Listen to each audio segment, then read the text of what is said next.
नमस्कार, आदाब, सलाम। मेरा नाम है सैयद मुजम्मिल जमाल। स्वागत करता हूं आपका इंग्लिश मेट पे। इंग्लिश मेट क्या करने वाली है?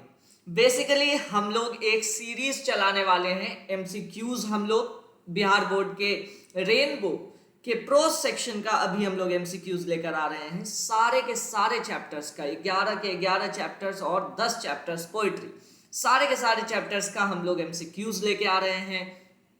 एमसीक्यूज के बाद हम लोग समरीज लेके आ रहे हैं, पीवाईक्यूज लेके आ रहे हैं, प्रीवियस ईयर क्वेश्चंस लेके आ रहे हैं, क्वेश्चन एंड आंसर लेके आ रहे हैं और इंग्लिश टू हिंदी ट्रांसलेशन लेकर के आ रहे हैं। मतलब ये कि इंग्लिश मेट पे कोई भी ऐसा टॉपिक नहीं होगा बीएसईबी के क्लास 12th का, बिहार बोर्ड के क्लास 12th का, जो डील नहीं किया जाएगा। चलिए शुरू करते हैं। हमारे सामने ऑब्जेक्टिव क्वेश्चंस हैं इंडियन सिविलाइजेशन एंड कल्चर के। महात्मा गांधी के द्वारा ये लिखा गया था। महात्मा गांधी जो है एक एसेइस्ट भी थे। महात्मा गांधी को कौन नहीं जानता है? तो वो एक एसे जो उनका पब्लिश हुआ है उसी का एक एक्सट्रैक्ट आपके बुक में दिया गया है। चलिए शुरू करते हैं, समझते हैं क्या है। Mahatma Gandhi has written the lesson. Mahatma Gandhi ने आपकी किताब का कौन सा लेसन लिखा है ये आप लोगों को बताना है। क्या क्या है? आई हैव अ ड्रीम है, द आर्टिस्ट है, इंडियन सिविलाइजेशन एंड कल्चर है, द अर्थ है। क्वेश्चन नंबर 1 आंसर क्या होगा? जाहिर है इंडियन सिविलाइजेशन एंड कल्चर होगा। इंडियन सिविलाइजेशन एंड कल्चर एक इंडियन आदमी जो इंडियन कल्चर से, इंडियन सिविलाइजेशन से बेइंतहा मोहब्बत करते थे, भारतीय संस्कृति से, भारतीय सभ्यता से बेइंतहा लगाव रखते थे, उन्हीं ने लिखा था Bharat Indian civilisation and culture. चलिए आगे बढ़ते हैं। Gandhi ji was born on, question number 2। Gandhi ji was born on, कब गांधी जी की पैदाइश हुई थी? When was Gandhi ji born? जाहिर है 2 अक्टूबर 1869। 2 अक्टूबर, 2 अक्टूबर 1869। जब भी आपके किताब में किसी चैप्टर को आप पढ़ें तो आपको क्या करना चाहिए? आपको पहले उस चैप्टर का नाम याद करना है, उसके ऑथर का नाम याद करना है, वो ऑथर कब पैदा हुए थे ये याद करना है, उस ऑथर का कब देहांत हुआ ये भी याद करना है अगर मर गए हो तो, और कुछ और चीज़ें याद करना चाहिए आपको। कौन से अवार्ड्स मिले, उनके ऊपर कौन सी किताबें लिखी गई, उन्होंने कौन सी इंपॉर्टेंट किताबें लिखी। अगर ये सारी चीज़ें आप याद कर लेते हैं तो आपको 50 में 50 मार्क्स उठ जाएंगे, आपके 50 में 50 मार्क्स आ जाएंगे, आपके 40 में 40 मार्क्स आ जाएंगे, चाहे किसी भी सब्जेक्ट में आप पढ़ाई कर रहे हैं। Gandhi ji was born on, Gandhi ji की पैदाइश कब हुई थी? 2 अक्टूबर 1869 को। 2 अक्टूबर 1869 इसका सी सही है। चलिए आगे बढ़िए। Gandhi ji died at the hands of a fanatic on, एक सरफिरे के हाथों गांधी जी का देहांत हो गया, गांधी जी को मार दिया गया। He was killed, he was assassinated. कितने तारीख को? 30 जनवरी 1948 को उन्हें मार दिया गया। 30th of Jan 1948, आज़ादी के फौरन ही बाद, आज़ादी मिली है हमें 1947 में 15 अगस्त को, और 4 महीना 5 महीने के बाद नाथूराम गोडसे ने गांधी जी की हत्या कर दी। Which type of prose piece is Indian civilization and culture? Indian civilization and culture जो है, भारतीय संस्कृति और सभ्यता जो है, ये किस टाइप का पीस है? क्या ये एसे है? क्या ये स्पीच का एक्सट्रैक्ट है? क्या ये स्टोरी है? क्या ये नॉवेल है? क्या ये ऑटोबायोग्राफी का एक्सट्रैक्ट है? क्या है ये? देखिए, ये स्टोरी नहीं है, ये स्टोरी नहीं है, ये स्पीच भी नहीं है, ये स्पीच भी नहीं है, ये एसे है। मैंने शुरू ही में बताया था कि Gandhi ji was an essayist as well. Gandhi ji एक एसेइस्ट भी थे। एसे लिखने वाले को हम लोग एसेइस्ट कहते हैं। जब भी आपको टाइप पूछ देगा ना, जब भी आपको प्रोज का टाइप पूछ देगा कि इंडियन सिविलाइजेशन एंड कल्चर क्या टाइप है, तो आपको लिखना है एसे। देखिए मैंने आपके लिए ना ये लाल वाला जो किया हुआ है ना, महात्मा गांधी का नाम आएगा। अगर हमारे एग्जाम्स में महात्मा गांधी का नाम आ गया तो ये टिप्स है आपको, आप समझ जाइएगा कि ये इंडियन सिविलाइजेशन एंड कल्चर का क्वेश्चन है। अगर आपको बॉर्न का मामला आ गया, गांधी जी बॉर्न 2 अक्टूबर आ जाएगा भाई, 2 अक्टूबर 1869 है ना। गांधी जी डाइड का मामला आ जाएगा अगर, तो 30 जनवरी 1948 है ना। टाइप ऑफ प्रोज का मामला आ जाएगा, type of prose, Indian civilisation and culture क्या टाइप है, तो इसका क्या हो जाएगा आंसर, एसे। ठीक है, which one of the following is the autobiography. Autobiography क्या है, महात्मा गांधी की ऑटोबायोग्राफी क्या है, my experiment with truth, my experiment with truth, my experiment with truth, सच के साथ मेरा एक्सपेरिमेंट, है ना, ये महात्मा गांधी के ऑटोबायोग्राफी का नाम है। अब समझिए एक और चीज इसमें जान ही लीजिए, ये भी क्वेश्चन कभी कभी आ जाता है, बायोग्राफी और ऑटोबायोग्राफी में क्या फर्क है। बायोग्राफी का मतलब होता है कि एक इंसान के जीवन के बारे में किसी और ने लिख दिया हो, तो उस किताब को बायोग्राफी कहेंगे। लेकिन ऑटोबायोग्राफी का मतलब हो गया कि अपने ही जीवन के बारे में खुद ही लिखना, आप बीती लिखना, है ना। अगर मैं अपने जीवन के बारे में खुद अपने बारे में एक किताब लिखता हूं तो ये ऑटोबायोग्राफी है। आप मेरे बारे में अगर किताब लिखते हैं तो ऑटोबायोग्राफी नहीं है, सिंपली बायोग्राफी। ठीक है, छठा क्वेश्चन है, with which one of the following journal या मैगजीन, कौन से जर्नल या कौन से मैगजीन से महात्मा गांधी एसोसिएटेड थे, महात्मा गांधी का जुड़ाव था। जब भी जर्नल या मैगजीन की बात आएगी महात्मा गांधी से related, young India is the answer, young India is the answer. जब भी जर्नल या मैगजीन की बात आएगी कि महात्मा गांधी का एसोसिएशन कौन से इससे था, क्या कहते हैं आपको, कौन से जर्नल या कौन से मैगजीन से था, तो आपको यंग इंडिया का नाम लिखना है। ठीक है, और एक मिनट रुकिए,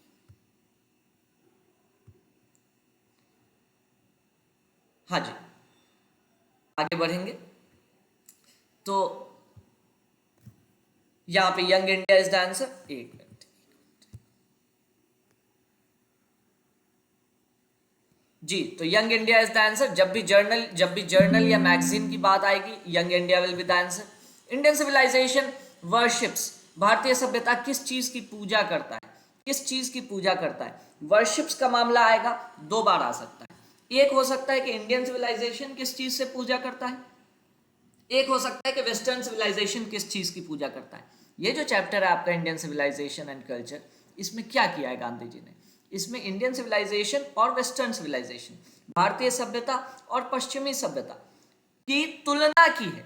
भारतीय सभ्यता को दूसरा नाम एंशिएंट सिविलाइजेशन भी दिया गया है इस किताब में, इस चैप्टर में, और वेस्टर्न सिविलाइजेशन का दूसरा नाम मॉडर्न सिविलाइजेशन भी दिया गया है। तो एंशिएंट सिविलाइजेशन का मॉडर्न सिविलाइजेशन से कंपैरिजन, है ना, या फिर ऐसे कह लें कि एंशिएंट सिविलाइजेशन, प्राचीन सभ्यता का मॉडर्न सिविलाइजेशन से, जो आधुनिक सभ्यता है उससे कंपेयर किया है, या इंडियन सिविलाइजेशन का वेस्टर्न सिविलाइजेशन से कंपेयर किया है। कहा जा रहा है इंडियन सिविलाइजेशन किस चीज की पूजा करता है, कैरेक्टर की, इमोरालिटी की, गुड कंडक्ट की, मोरालिटी की।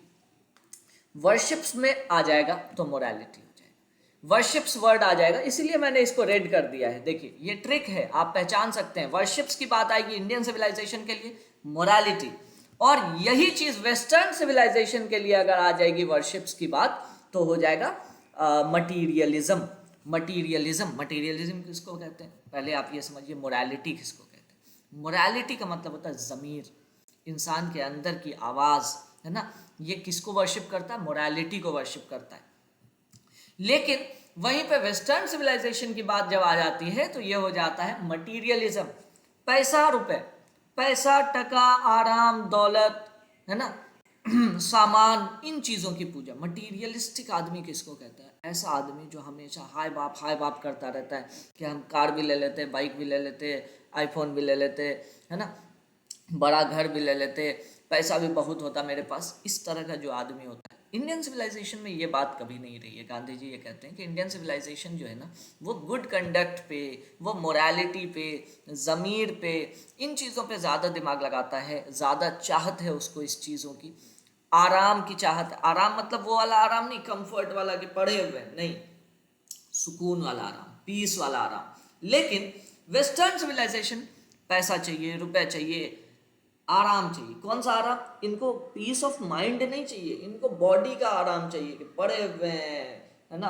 कहीं जा रहे हैं तो फ्लाइट से जा रहे हैं, लेकिन इंडियन सिविलाइजेशन में हमारे पूर्वजों ने इन चीज़ों से मना किया था कि आराम करो, लेकिन इतना ही करो कि तुम्हारा बॉडी फिर भी चलता रहे, है ना। इतना आराम मत करो कि आराम तुम्हारे लिए बोझ बन जाए, तुम्हारे लिए बीमारी का कारण बन जाए। हमारी दादी नानी लोग बोलती हैं कि अरे यार तुम लोग तो ऐसे मोबाइल लेके पड़े रहते हो, कहाँ से सेहत बनेगा, वॉशिंग मशीन में कपड़ा धोते हो, कहाँ से सेहत बनेगा, है ना।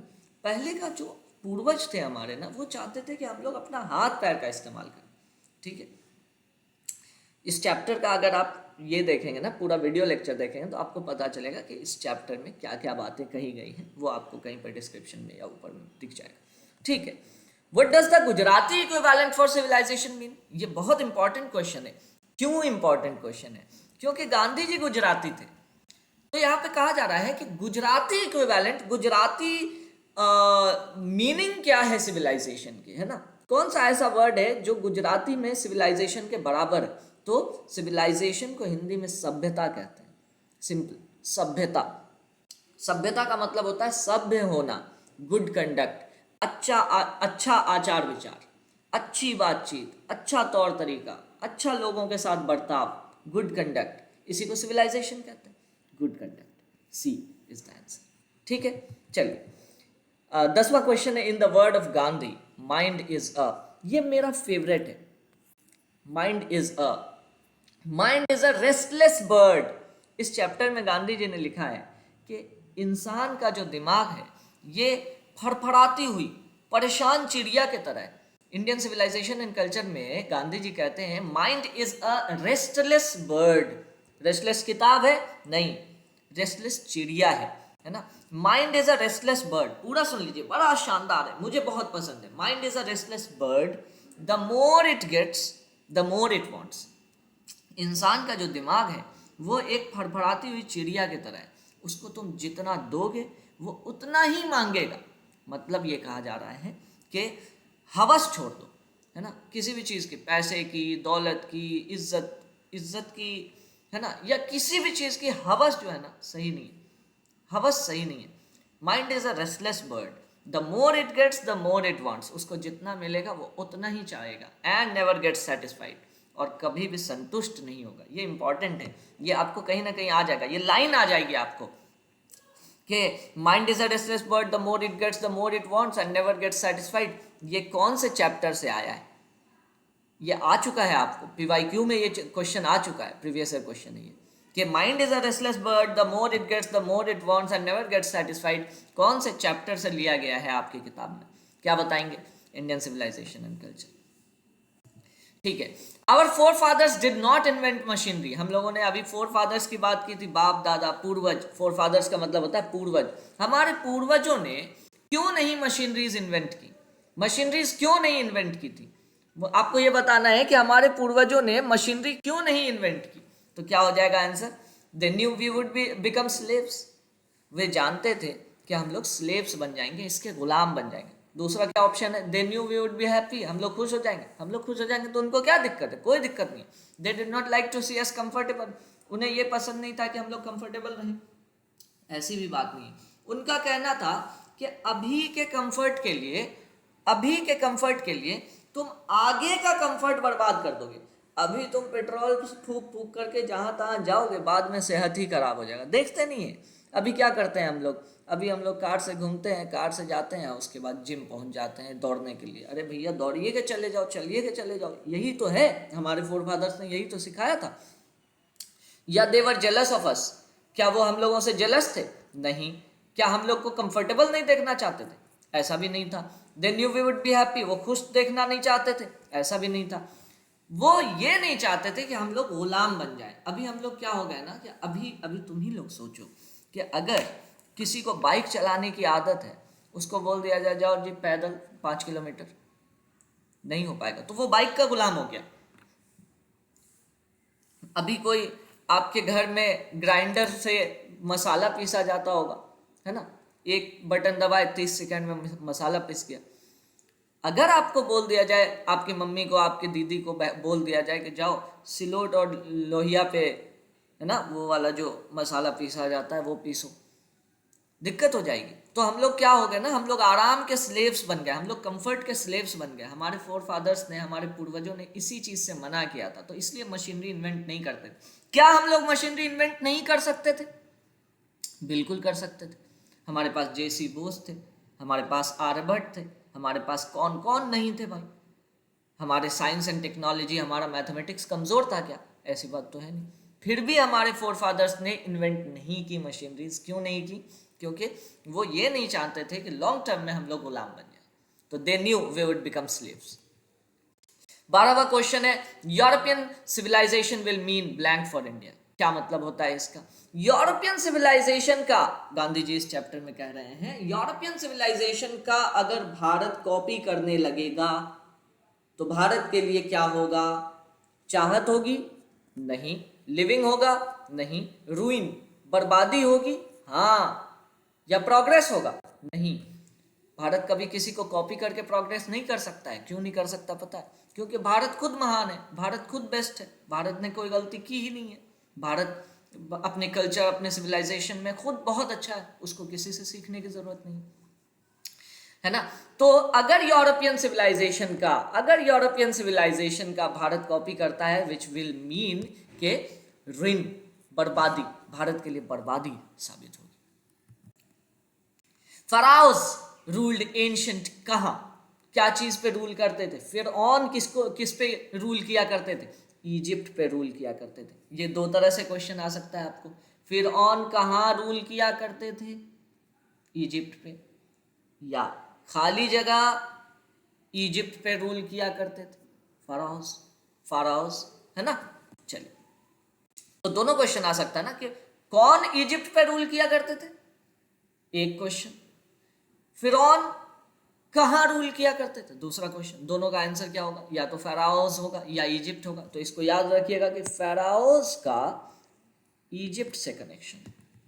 Civilisation is the state of development of, civilisation क्या चीज के स्टेट ऑफ डेवलपमेंट है? डेवलपमेंट का मतलब क्या होता है? डेवलपमेंट का मतलब होता है उन्नति, स्टेट का मतलब हालत। सिविलाइजेशन किस चीज की उन्नति की हालत है? जानवर की? नहीं। नॉन लिविंग थिंग्स, बेजान चीजों की? नहीं। बर्ड्स की? नहीं। जाहिर सी बात है पीपल की, लोगों की उन्नति। चलिए, The world famous Attic civilization was in, Attic civilization कहाँ था? Where was Attic civilization? Attic civilization will always be uh, connected with Greece, है ना, ग्रीस। तो एटिक सिविलाइजेशन ग्रीस का सिविलाइजेशन था। या फिर दूसरी तरह से क्वेश्चन आ सकता है कि ग्रीस का कौन सा सिविलाइजेशन था? तो एटिक सिविलाइजेशन था। क्वेश्चन तो वही रहेगा ना, चैप्टर तो वही है, किताब तो वही है ना, पूरा कंटेंट तो वही है।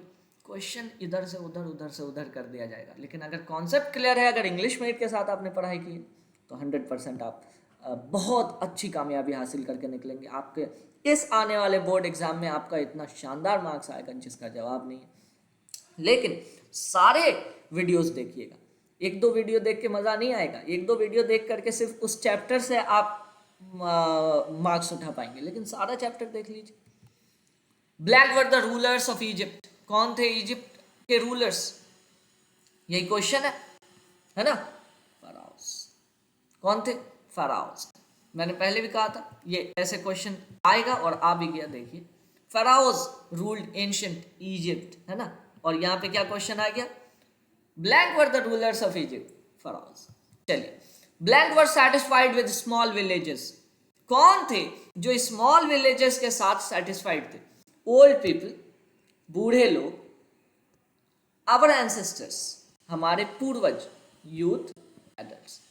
हमारे पूर्वज, ओल्ड पीपल की बात इंडियन सिविलाइजेशन एंड कल्चर में नहीं हो रही है, हमारे पूर्वज की बात हो रही है, आवर फोर फादर्स या आवर एंसेस्टर्स, दोनों एक ही वर्ड।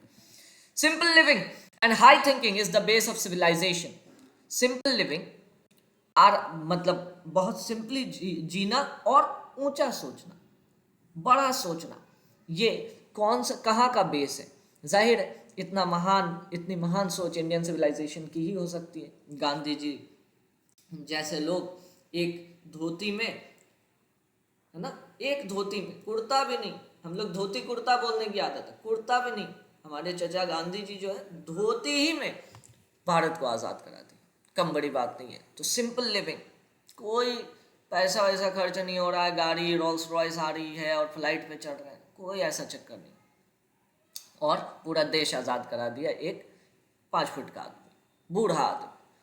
ये है भारतीय सभ्यता एवं संस्कृति। इंडियन ग्लोरी इज दैट, भारतीय ग्लोरी की जब भी बात आ जाएगी, जब भी ग्लोरी की बात आ जाएगी, इमूवेबल वर्ड आएगा आपको।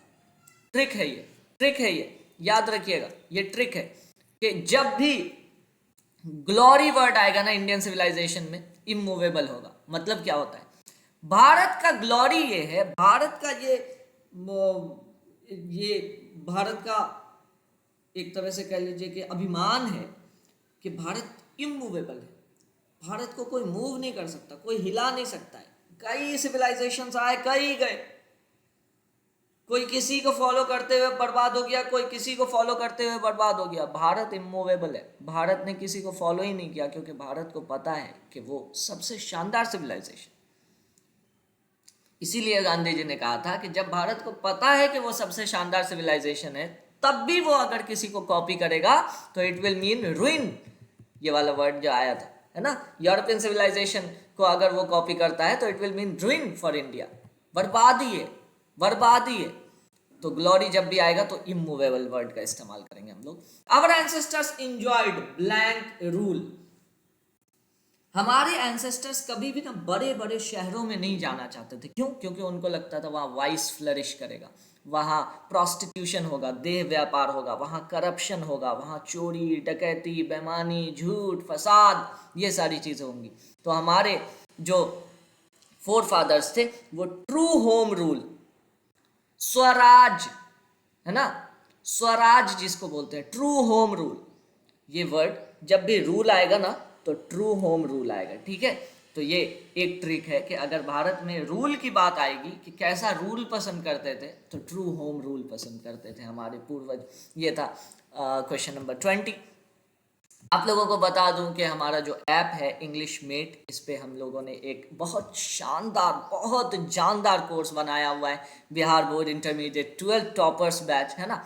और ये 12th क्लास के स्टूडेंट्स के लिए, बिहार बोर्ड के लिए तो बेस्ट है। क्या क्या प्रोवाइड हो जाता है यहाँ पे, वीडियो लेक्चर्स प्रोवाइड हो जाते हैं, कई सारे वीडियो लेक्चर्स हर चैप्टर का, है ना, स्टोरी ऑफ इंग्लिश का, रेनबो का, प्रोज पोएट्री, ग्रामर का सेक्शन।